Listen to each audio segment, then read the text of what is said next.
monument, sir!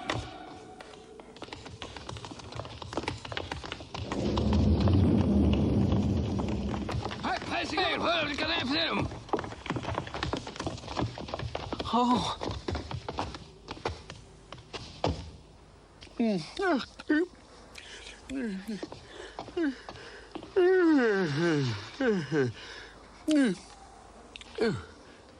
Where are we now? Huh?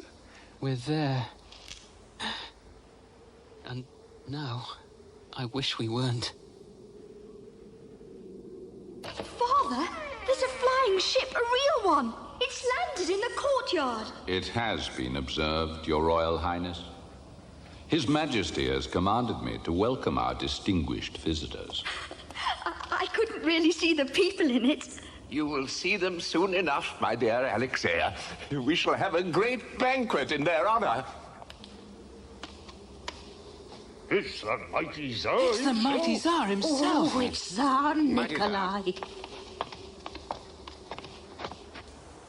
You may rise. Where is your master? It's Pyotr what's in charge here, Your Majesty. I have the honor to be the humble chamberlain to His Majesty Tsar Nikolai. He wishes to give audience to your master. Pyotr, you are master here?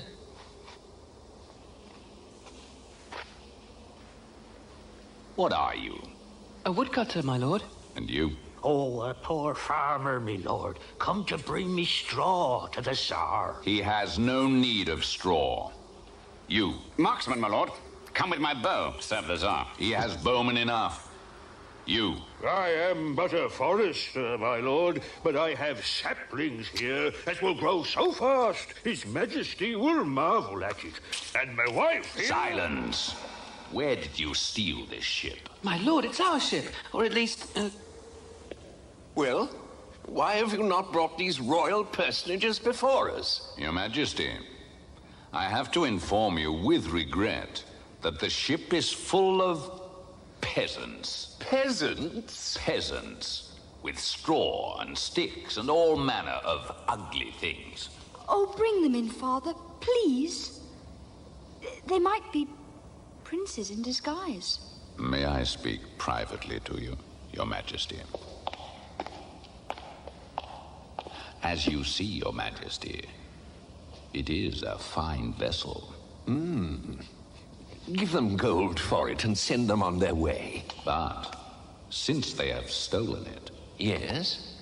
and since they say they have come to serve Your Majesty, Well, you could set them a task. what task? A task so difficult they could not perform it. Go on. And then, as is the custom, they would be banished or beheaded. And the ship would be forfeit to me. Precisely, Your Majesty. An excellent idea. I shall leave you to think of the task. You will make it very hard, Excessively, Your Majesty.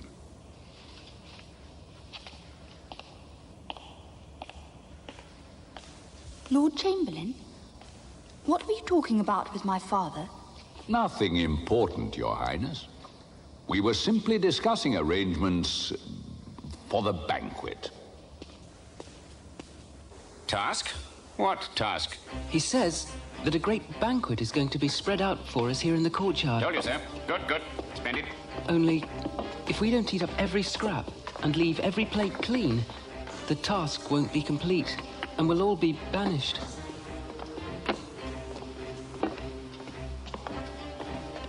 I'm not feeling very hungry.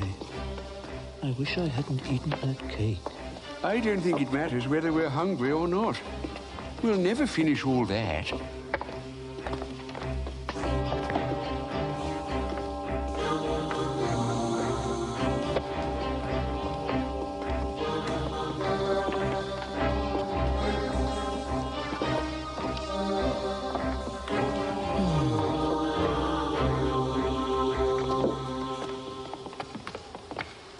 Oh, good Lord, we thank thank thee for what thou hast spread before us, however little these poor morsels be.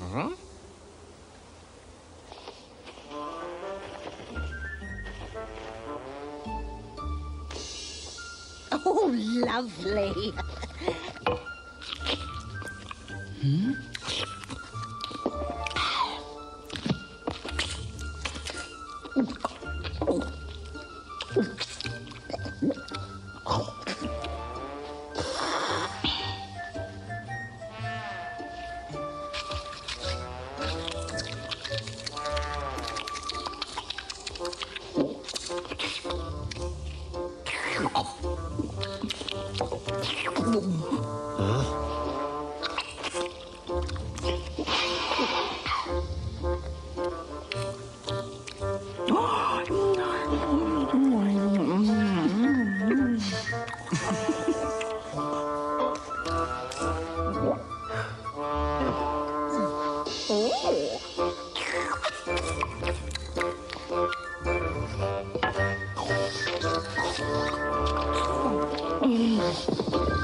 It was some kind of trick, Your Majesty. I will set them another task. They say this boy who leads them is a fool. See, he doesn't make a fool of you, Lord Chamberlain.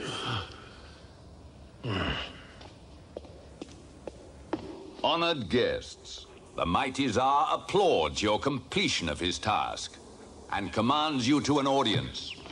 But first, since you have traveled far and will wish to prepare your persons for entry to His Majesty's court, I shall place at your disposal the Imperial Bathing House. Your guards will escort you there tonight. Well, I must say, a bath will be most welcome. Ah, that does make you a bit dusty, does that, Flying? Why must we wait until tonight? They have to stoke up the fires first to make the water hot. So hot that we can't bear it. What? I can hear him. The Chamberlain. He's ordering the furnacemen to stoke up the fires. Well? He's saying that we'll all be trapped inside and boiled alive. Like lobsters. You understand what you have to do. The furnacemen were not happy at the orders the Chamberlain had given. They knew that Pyotr and his friends had done nothing to deserve such cruelty. But they were too frightened to disobey, and soon the flames were leaping and crackling under the darkening sky. The Chamberlain looked down grimly from his window. Now we'll see who are the fools. But neither he nor the guards had noticed that in the proud little party under escort, there were only 6 people. when there should have been 7.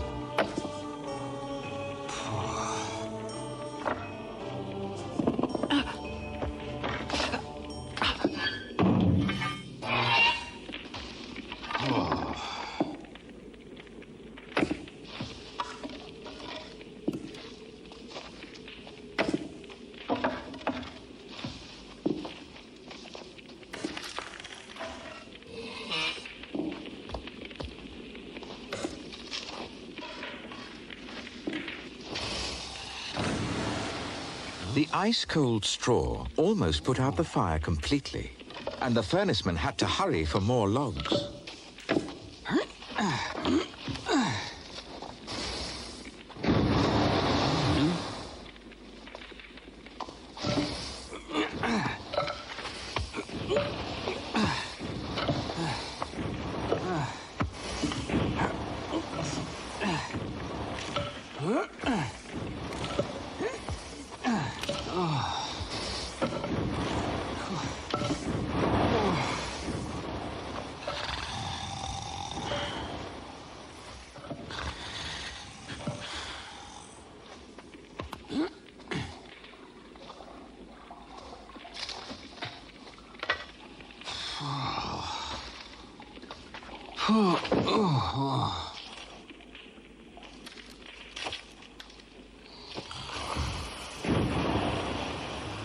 By the time the old farmer had used his last piece of precious straw, the furnacemen were too exhausted to continue. But Pyotr and his friends were still enjoying a warm and luxurious bath. We're off to see His Majesty the Tsar. So we'll all enjoy a scrub in his private royal tub. For the Chamberlain has made it plain we can't go as we are to the presence of His Majesty the Tsar. I say, it's getting rather cold in here. Could you chaps open the doors? You were going to sell that straw to the Tsar, weren't you? I'm sorry. Oh, plenty more where that come from, don't you fret. I wish I could have seen that there Chamberlain's face. Well, friends, thanks to our farmer here, we've shown ourselves as good as any of the Tsar's men. Splendid. Yes, quite right. And now, if he's truly the mighty Tsar, he's nothing to fear from us, and he'll welcome us into his service. But whatever happens, we'll stand firm together. Here, here.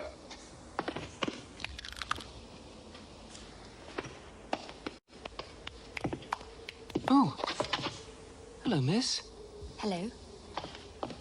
It's a beautiful ship. Could I come and see? Well, yes. Can you make it fly? I wish I could. It only seems to fly when it wants to.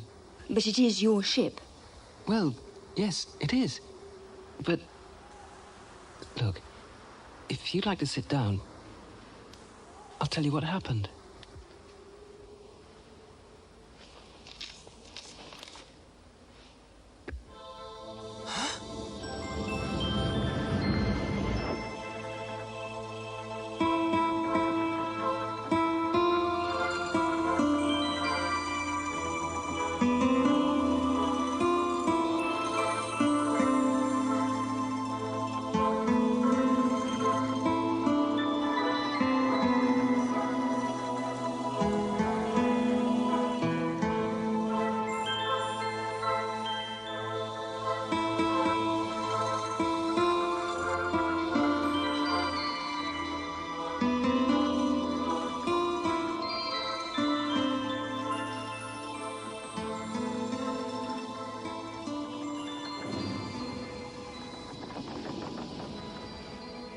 What's your name?